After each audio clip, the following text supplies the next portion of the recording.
We're live, Jen. Hi, how are you? Good morning. I am fantastic. I am drinking I've switched from coffee to Earl Grey. This is my lovely Beyond the Page mug. Mm, Look at you. thank you. I drank all Yes. my stuff though. My stuff's all Uh-oh. good. I'm gonna put some of my water in there There so you that I go. I so do that I often can have, sit for the day. I Yeah, do today often do I that needed too. caffeine today, so I drank it quicker than normal.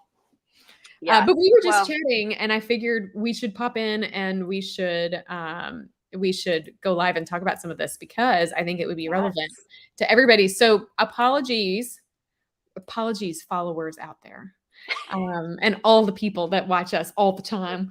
Last week, last week I get a text from Jen. Hey, are we doing our thing today?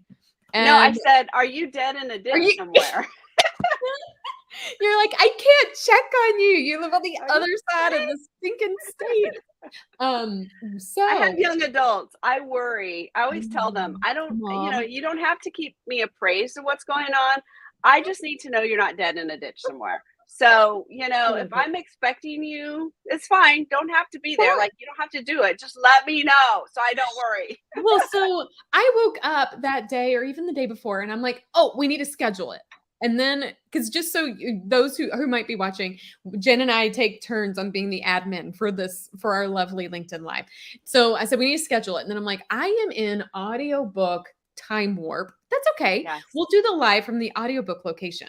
Ooh, Well, here's what I didn't realize that and I can only equate it to not nearly as painful of an experience as being in the hospital. I don't mean, mm, but right. when you're in the hospital, like when I had my kids or whatever, you have no concept of time. You have no No. concept of days. You have no concept of anything. You're just in something. And last week I began the recording of the Make Your Author Impact audiobook, and I literally I reflected at the end of the week. I didn't realize how the hard words in my book are easy to say, and the easy book words in my book are hard to say. Yes. The It's word so Try to say the true. word important, okay? All right. Important. All right. Now, It's so there's a true. T in there, so I had to make the decision. Do I say important? Well, that feels funky. So, like, those types of things. I didn't realize that. I didn't realize, what was it? One of the other ones was I didn't realize how much I enjoy how little my bladder is. Hello. Every time, between every chapter, I'm gonna take a bathroom break. And then how much I enjoyed sitting in a padded room all day, all day. Nobody can bug me. I'm Oh, here. Nobody well, can reach me. and It's kind of nice. that's a beautiful, like, connection because in the recording room, Jen, I cannot have a phone or computer or Right. anything. That audio or that intake will impact the audio. Right. So there's no camera or there's no clock in that room either. Right. I have no concept of time. I just sit in there and record until my alarm goes off, and the producer is like, "Hey, Steph, it's time to take your medicine." Or something. Hey, so, anyways, I didn't get your texts until like several hours later. Like, are you alive or whatever? I'm like, oh my gosh, how did I not do that? Because it was 3 days last week for five hours. I was in the recording Oh. studio. And this is a weird time of year anyways with Yeah, it schedule. is. Time does not feel right. I know I got the weird sunlight coming in on me today. It'll be gone in 10 minutes. I love it. Um, but Yeah, yeah, it's cool. a weird, like I keep asking what day is it? What day? Because I Mhm. don't have my normal triggers, where you have Yes. we do this on this day and this on this day and Yes. whatever. And it's in some ways it's really nice and it's free, but it is a little disorienting where you're like, what's going on? But it's true. If you go Mhm, like to a writers conference or mhm. even like that event we Yes. did, the whole time thing just is you're just in this whole other different space. And so whenever Cal Newport talks about this in his book Deep Work, where sometimes people call it flow state, whatever. Whenever you get into Yep. this area where you're very focused on this one particular thing, time has a very different relationship. And I love that. I mean, to me, I do that's too. like I love being there. Yeah, And that's I what do too. happens when I get into my writing. And if you interrupt me when I'm there, I am going to be very irritated. So Right? Well, yeah, no, and so it's that's good why, to do that. in this series, we were talking about like how to write a marketable book and acknowledging, are there places you can go where the time warp happens whether you know it or not, right? Like, Yes. so for me, it's the mountains where I have no internet. Well, okay, I have Yeah. no internet, but I have the ability to take my computer and still get stuff done. Or Yeah. in the basement of this guy's audio recording studio, like I know he knows what needs to happen, but I can just sit there and do a one function tool, like one function focus. One thing. Yeah, the other thing, another tip that like I know I'm doing right now, and I've done some CEO retreats where I do intentionally like turn my computer off and what have and internet, but taking the month of December as a client-free sabbatical month is really awesome too, because I don't have to check email on the daily or even the hourly. I can look at things differently, and it allows the creative juices to flow. So I'm Yes. noticing if you schedule these things in your life, then you then can work around it. And that's actually a really good just discussion as we plan for 2023, but it's also a good Yes. discussion as we dive into today's topic, which is the second part of 2 weeks ago, the topic on planning to launch your book. Right. And if you've got a book coming out next year, you probably should be evaluating your planning cycle and system and timelines. And now's the time to do it, or now's the time to do it. And as you are planning it, then you can start to, I always like to know where I want to go and go backwards, right? So if you typically Absolutely. in this industry, Jen, like we know when we want the book to come out. Yeah, even if you don't know a specific day, you're pretty like April, into April, beginning of April, whatever. You've got some ideas of when you think this is going to, that you're shooting for. Now, if you don't have those ideas, you should think about it in a couple ways. I think we talked about this last time. You should consider how much time and where do you have time in your life to launch a book effectively? Number one. Yes, very important, because it is time consuming. It is. And then on the flip side, how the people that are going to read your book, when will their mind be open to consuming it, right? So, I think I know I shared with you another memoir I'm working on needs to come out in September because of how that month is like a month dedicated to the topic in my memoir, which gives me media legs. Okay. Yes, so I know that book has to come out in September, your book is, that's been a fun, flexible journey, right? Sometimes you can, sometimes you don't. Don't do what I'm doing on this book launch. Let me just say that. But I will say fiction is a lot more forgiving. It is. Fiction is a lot more forgiving. So I've got a book launching next Wednesday, a week from today, actually. Yes, a week from today. I did upload all my final files. I should check. I haven't checked. I haven't heard from Amazon if the paperback was approved. But if the paperback was approved, then it's actually. Well, Jen, you're done. Like, well, you're done, and I'm losing your AirPods. But you're done with the manuscript. Like that's. I am done with the manuscript. I am done with all of that. Now, okay, look at that. The paperback is for order. Woohoo! You can buy the book now. Under an indigo moon, if you're so curious. And I write under JL Crosswhite, but type in Crosswhite, you're gonna pretty much get me. Can we just talk about that for a minute? Why do you do that in your fiction arm and your full name in your nonfiction? Okay, so algorithms. That's the basic reason for it, right? I did not start out. I started out writing everything under Jennifer Crosswhite, but I also write historical romance as well as romantic suspense, and those are different enough, and nonfiction. Those are different enough that it was confusing Amazon's algorithm. So they want to show my book to people who want to buy it. Not everybody who reads historical fiction wants to read romantic suspense, right? Those are different audiences. They're not super close. I mean, they're close-ish, but they're again, there's definitely people. I mean, I have separate newsletters, I have separate websites for all that. And it became obvious Amazon was struggling to show my book to the right people. And so by changing my name, it's enough. In fact, my nonfiction, Eat the Elephant, is Jen Crosswhite. And it's just enough, all 3 different names. So the algorithm will show, because when you're showing Eat the Elephant, you don't need them to see my romantic suspense. Maybe they're interested, but they're just wanting to learn how to write a novel. They don't necessarily want that cluttered with all of the other things. And so if Amazon shows books to people and they don't buy it, then they de-rank it, right? Because they're like, well, that's not a good match. Like that, people clearly don't like that book, and that's not what you want them to have. So you want to really be targeted again on your audience, your book matching with your audience, and helping Amazon to show your book to your audience. And so having, like, again, it's not a big secret. And in both of my books, you'll see, hey, there's books by Jennifer Crosswhite, there's books by JL. And it helps my readers. I mean, obviously the covers are quite different, but it does help my readers go, if you pick up a JL Crosswhite book, you know it's going to be romantic suspense. If you pick up Jennifer Crosswhite, you know it's going to be historical romance. If it's Jen Crosswhite, it's nonfiction. It just helps everybody, you know, be clear on what's going on there. And so that makes a big difference. Penn does that.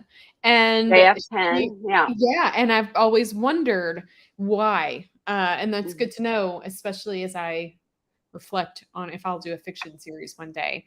Because I think that's a really valid point to bring to the table. And again, Jen, it goes into it's a great segue to our topic today, because understanding how Amazon works will help you understand not only when to launch a book, but how to launch a book to be really successful. So Amazon wants to see, these algorithms. They're not real people, you guys. It's like they're bots. They're bots. They're looking at the if this then this situations. And what they want to see is when your book comes out, they want to see this momentum, and they want to see sustained momentum. And when they see that, then they're like, oh, well, your book is worth me organically promoting to people or sending emails to or whatever. So I found it's like 3 things I've noticed. Side note, nobody really knows. You can't go like Amazon does not share this. This is just through observation. But I've noticed I really want like 3 things. They want when the book comes out, like really that first week, like really good energy. And then they want to see it not stop. Right. They want sustained. And then they want to see people reviewing it. Absolutely. So and the algorithm changes and has changed over time. And so this is why it's really important to talk to somebody in the industry who knows what's going on, because there is a lot of advice out there that's old advice or bad advice. It used to be Amazon wanted, and this was probably 4 or 5 years ago, 1-day spikes. They wanted a lot of stuff on one day. And so you'd have a 1-day spike. So you had a lot of advice about do this big 1-day launch, do blah, blah, blah, blah, blah, right? Now they don't want that because they realize that can be gamed or whatever. And so they want more of the sustained. So now the advice is plan different events, activities, segment your email list, whatever, throughout different days. And then they will give you kind of a nice 30-day honeymoon where they kind of give you the benefit of the doubt, where they give you a little extra promotion. You can get on the hot new releases list, all that kind of thing. Those could be really, really helpful. And so use that. But yes, if they don't, after those 30 days, if you don't have the things that show people interacting with your book, so clicking on it, scrolling. So, if you go on your Amazon page, on a book page, it gives you like the first 2 or 3 lines, and you have to click read more. That's considered interaction. Leaving reviews, obviously buying the book. So if all of a sudden your page is just dead, and nobody's interacting with it, they're gonna be like, oh, people must not like this book. So this is why you need reviews, obviously purchases, super helpful, but reviews also are social proof. Oh my gosh. So have you ever gone to look at a book or a product and there's no reviews on it? Like you I don't know if I want to buy that, right? I don't want to buy it. I don't know. So this is why it's important when you're talking about launching a book that you have, I call it my street team. I have them set up in advance. They get advanced copies of the book, and then they are ready to leave a review. In fact, since now I know that the paperback is live, I'm going to go ask them to put up reviews there, because Amazon has already linked the Kindle and the paperback for me, even though the Kindle is still on pre-order. That's awesome. Well, you bring up another valid point, a couple of them actually. First of all, if you think about it, most people do not proactively write a review that is good. So Right. if I'm going to take action to write a review for something, for a product, it's probably because I'm so mad and their customer service is so bad. There's So an emotional reason why yes, you would do it. You either really yes. love it or you really hate it. Yes. So it's very smart as an author to ensure that you have people who are loving your book, write loving reviews, because people have great intentions, but our culture is not a culture that inspires ongoing positive Right. sharing. It inspires the other way. So Yeah. a launch team or a street team, as we interchangeably call it over here, can really be a good function for that. And it also, like you said, it tells Amazon, it tells the algorithms, and it tells potential readers and purchasers that the book is or isn't a good fit for them. So reviews are pivotal. So all three of those are pivotal. So if you, let's say, your book's coming out on, we'll use my example in September Yeah. 1st. I would love to give you some advice today on how you can leverage a launch team to help you launch your book to success and ensure that your first 30 days and beyond are powerful. I always talk about a launch team as just like a duh in the launch process. Right. And sometimes that launch team will look different for every author based Right. on the author's needs and based on the reader, right? Like Yeah. And some different books, and different different books have books. different things. Yeah. Exactly. And so like, and your connections and all that stuff. But really Hmm. what a launch team is doing is allowing you to leverage the people who already know you and trust you and believe in you. They want you to be successful. Many of them don't even know how. They don't even think about it. Their lives are Right. busy, Yes. right? So if you can say, hey, by the way, I've got this coming out. I know you are already going to probably buy a book or probably support me. There's some things that if we do it collectively together, we can create momentum, and Yeah. that spike isn't just one day, it's an ongoing, and there's some really, really wonderful benefits to it. So I would say if you're planning your launch and you want to utilize a launch team, which to me is a non-negotiable, I think you Yeah. absolutely need to do this. I want you to be thinking about three things. One is recruitment of a launch team. The other is having clarity on what you want them to do. And then the final one is identifying how you're going to do that. How are you going to communicate that to them? And Hmm. these are kind of the Absolutely. infrastructure pieces that our team does a lot to support other authors out there who are marketing their books and hire us to help them launch a team. So knowing your date, I want you to go back. If you're blessed enough to go back, with a 6-month wiggle room time, great. If Right. not, don't get hung up by that. You can do this Right. quickly as well. Yeah. But give yourself space to really recruit people to be a part of your Mhm. launch team. So there was something really eye-opening, Jen, that happened to me with my first book, which I was using this approach because I had done a lot of research in how to launch a book, but I was green to it. I didn't know. And I remember immediately I started to self-select who I thought would be good on the launch team and who I Mm. didn't think would be good on the launch team. Mhm. So in the beginning, I was like, oh, well, these, people would be fantastic. And then if I didn't hear back from some, I would go, well, maybe I'll try these people. And then I Mhm. got to the point where I was like, are you kidding? Why, if I don't ask somebody, the answer will automatically be no. Right. That's true. That's very true. Right? Yeah. So don't do that. Like Yeah. ask people, because some of the best people on my first book's launch team were the people I didn't expect to be. And some of the Yeah. worst people on my launch team were the people I expected would go above and beyond. Yeah. Have And you because things, experienced that? yeah, things happen, right? So Life happens. life Right. happens. So, I tell people you have to be willing to read the book and leave a review. So there Yeah. are people, this is more true in the fiction world, but there are people who just want free books, right? Yeah. And so you'll see them, and mostly, authors talk, and there are definitely authors who say, take this person off your team. If you hear from them, don't, Yeah. they're difficult, don't use them. Absolutely. Um, but and then they also have to be able to, we send out electronic ARCs, which is advanced readers copies. We Yep. don't send out printed ones. And so you have to be able to, we use Book Funnel for that. It's fantastic, but you Sure. have to be willing to read an ebook.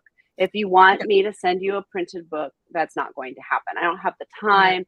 time. The runway you have to factor a printed ARC into your thing is it's too No, and difficult. it makes no sense. I mean, this is No. not meant to be a financial burden on the author or Right. even, and it's not meant to be a financial gain for the reader or for the launch team. Right. It used to be in the review world, people would get these printed art because traditional publishers, that's how they used to do it. More and more they're gone to the e-arcs too. But and then people would get the books and then they'd sell them or they'd, Yep. whatever. And it's sort of silly all the way around. But the point is people need to be able to be willing to participate in the way that you have it set up. And to be able to leave a review that first week. So I always tell them that first week is the most important one. And some people say, yes, I'd love to do it, but I can't do it that first week. That's fine. Whatever. I won't count you as part of the ARC team, but feel free to leave a review whenever. We want reviews all the time. There's nothing wrong with that. That's fantastic. Right. But who I'm counting on the ARC team is the people who can get it up. Like today, I'll send out a notice and tell them the paperback is up so I can get reviews up, and that will help, all that around. But that's what I'm looking for. Now, the other thing I think that's interesting that my mind has sort of changed about this over time, and there's different schools of thoughts on this. How big do you want your ARC team, and who do you ask? Right. Yes. So I've seen people do all over. I only want 15 people, or I only want whatever. And then I see people who, and this is kind of where I didn't do it on this one, but I have in the past just put it out and said to my email list, you want to be, in fact, it's in my email onboarding sequence. It says, if you want to be an ARC reviewer, go to this group. So I had, for a while, it was a Facebook group. I've actually migrated everything over to Circle. Most people won't do that. Most people, a Facebook group is sufficient.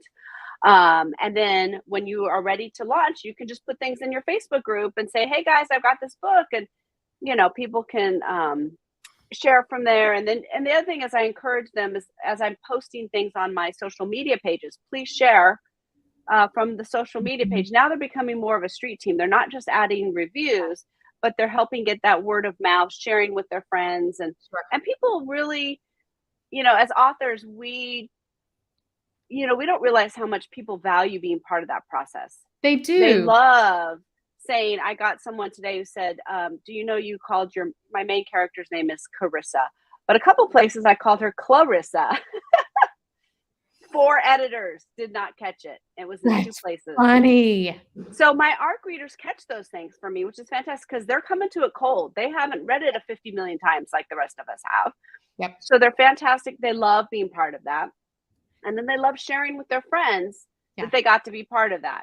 And so that is part of that word of mouth echoing that you get from your team.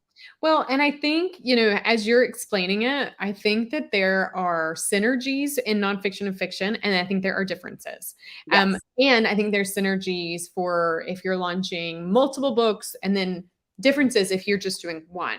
So your approach of it's a part of your onboarding sequence. Girl, you have 20 books you've got out. Oh, it's going to be an ongoing thing, right? Yes. So I'm always going to be needing fresh ARC readers because not everybody's going to be able to do that. But if you're launching just one book or just a book a year, something like that, you may not want to have that as part of your thing.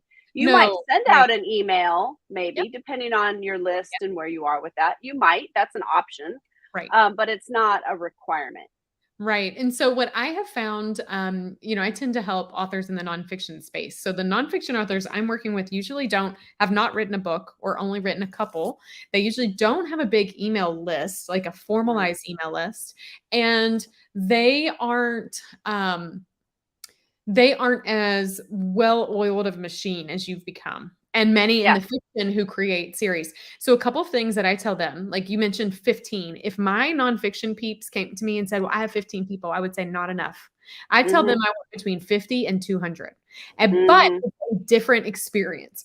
It is. You want them, it's good that they highlight some things for you on the editing. I always tell them, you need to tell your people, don't even I'm not looking for you to find any inconsistencies. You're actually not looking for, in my opinion, when we do book marketing launch teams, you're not looking for them to give you feedback on the manuscript. I know it sounds awful. I don't really care. To me, that is your beta readers. You have a handful of people on your editorial board who can give that. But in the launch team, when we're working in the nonfiction space, these are people who, and that's why I say I like 200, because these are people who are going to do three things, hopefully. But we also all know that life gets busy and sometimes they can't. So you want them to be able to read the book, or at least parts of it. Sometimes some authors don't want to give the whole book out, but it's okay. You can give out pieces of it, enough to make them feel educated enough on the book to be able to help promote it. And you want them to read it, and you want them to purchase it so they become a verified purchaser on Amazon. And that has a higher weight. And you want them to be able to write a review. So we usually encourage them to have the review ready so that first week they can post it. Yeah. And if you're purchasing it in kind of a concentrated way, that also has some fun during the algorithm games. But I also find that this is a great group of people, like you mentioned with yours, that are able to organically help you promote the book and connect you with people who might need your message and your business offering alongside. So I always say the more the merrier, because everybody has good intentions, but life happens. And even though you want them to do all three, if you have more people and everybody only does one, you still have great things. Like if you had 100 people and 100 people connected you to 3 people who might need your book and your message and your business offerings, I mean, just think about the reach. And so like, I think there's some really cool things, but it's just proof on the nuances between fiction and nonfiction on the regular. And I think that now, all that to be said, if someone's reading my book, Jen, and they notice Clarissa and Carissa and they don't tell me, I'm gonna be mad. I want them to tell me. Right. You know, Exactly. we can adjust it. But I don't want when we're navigating launch teams, I don't want the launch team members to feel like there's a lot of work they have to do. No, not at all. The time commitment is really small, and very concentrated and focused. And I would say in fiction, a lot of ARC readers read for multiple fiction authors. Yes. This is their hobby, right? They love to do this. And so they're very good at writing reviews. This is something they're used to doing. They've done it multiple times for me. That's really a different type of reviewer than you get in nonfiction, where it's like, I work in the same industry, or I'm a complementary professional, and I'm reading this as like a part of my business type practice. And I think that makes a difference. Also, I would love, before we run out of time, to talk about the difference between a verified purchase and a non-verified go purchase. for it, girl. I love right. So, and you touched on this, and this is one where there's not a right or wrong answer. You have to make your own decision about that. And I'm curious. I want to hear your experience on this. So, in the past, so verified reviews. So on Amazon, if you look at reviews, some of them will say verified purchase on it, have a little banner or whatever it is, right? Star or something. And so Amazon's algorithm does give that more weight because they bought the book. Yep. Right. Like Amazon knows that person bought the book on Amazon. Yes, on Amazon. Right? So they know. So they're like, hey, this is a satisfied customer. We're going to give their what they say, their star rating, all that. We're going to give it more weight. And so it is very helpful to have verified purchases. Now, again, this is where I'm curious about your experience. I have asked my ARC team at different times, could you please buy it? And that has not gone over very well. I have an idea for that, my friend. I have explored. Yeah, there's a couple things you can do. I have explored at different times lowering the price. I had to give them like the very first day that it's on pre-order, put it at 99 cents. Hey guys, it's 99 cents. Please buy it. So I've had some mixed success with that. So I've tried different things. Ultimately, my experience, of course, I've had a lot of books launch.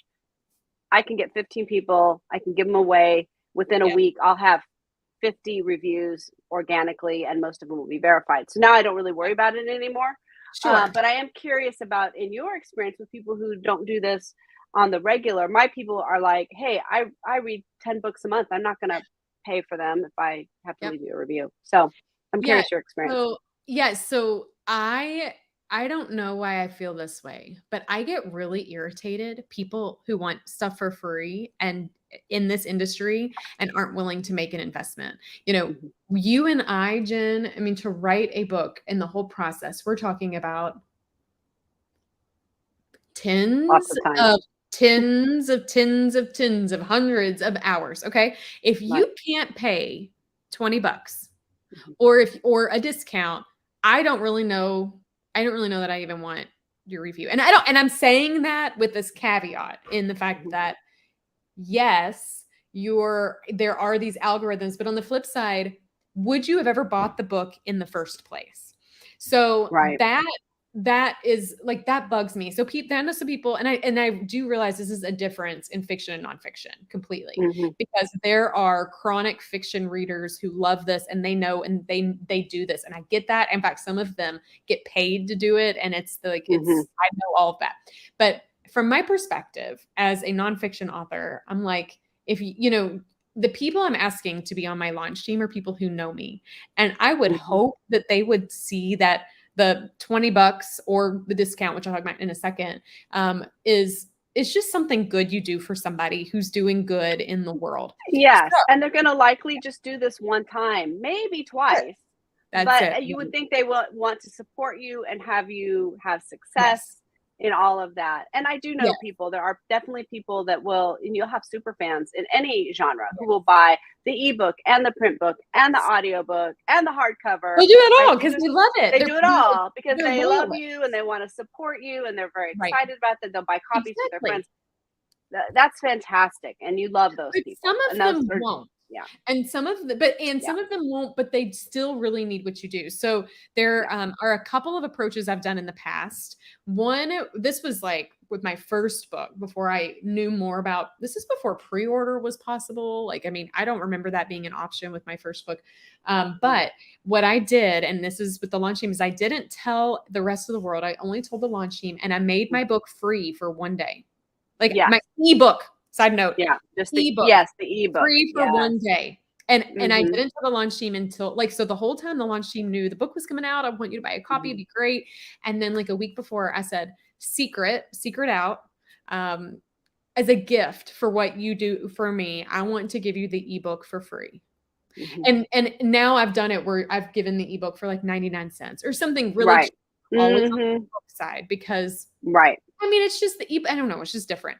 And the ebook has a lower cost. If you give away a print book, you still have to pay $5 or $6 for the printing cost, the shipping cost, all of that. So there's a cost and a time cost. Yes. Whereas the ebook, it's instantaneous. It doesn't cost you anymore to give one away versus 10. It doesn't. And so I would do that so that I could get that them as a verified purchaser, and Amazon connects the ebook and the paperback and all editions. Yes. So it doesn't really matter where they've gotten the book. So that is something I have found valuable, that I would only tell them and let them know that that's a special thing I'm giving to them. And that I've seen that that's been really helpful, but I've done that after like nurturing this relationship of these people who are going to pay for it. So whether the book is up for a pre-order price, great, but they were going to make that investment. Of course I give away some free stuff at times. Like there's reasons to not do that, but I do, like, I sit back and I think, I don't know if you have my best interest at heart, if you're not willing to invest in a very low cost of something I'm doing. And maybe that's not the right way to think about it, Jen, but that's just, it hurts me to my core, mainly probably because in the industry, I know how much money and how much time us authors put in, both as the author and as a marketer. And so, even if you have your book down for $10, I'm like, surely we live in a world where people who want to support you can do that. And if they don't, they can still post a review, and it's just not a verified one.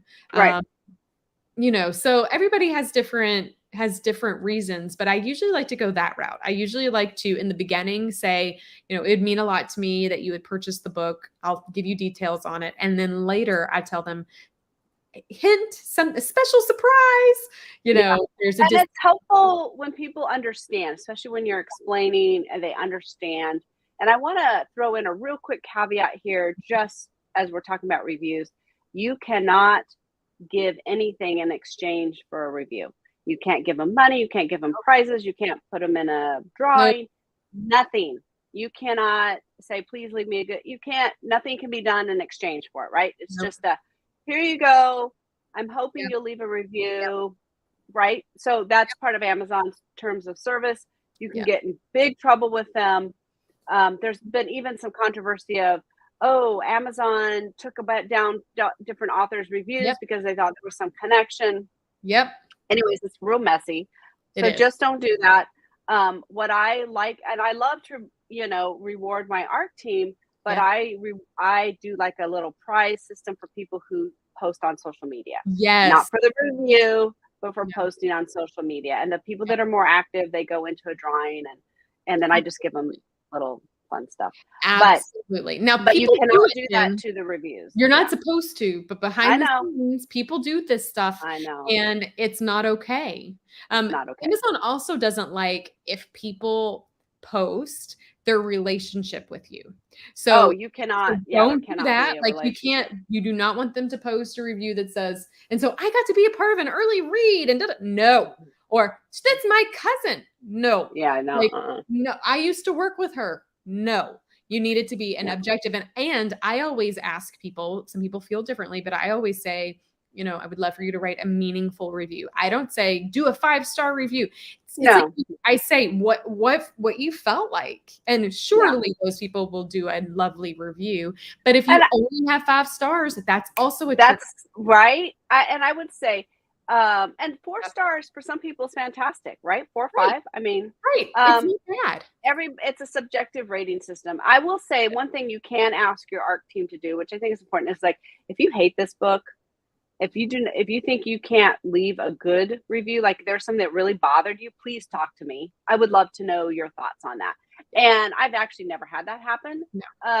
But you could, like, your book could just, especially more in nonfiction, if it hits the wrong chord, or even in fiction, if there's a subject that really like bothered somebody and they just couldn't in good conscience leave a good review, that's fine. And they don't have to leave a review at all. And that's totally fine. But that's, again, where that communication comes in. You don't want to be blindsided by having someone tear down your book that is supposed to be helping lift it up and get good,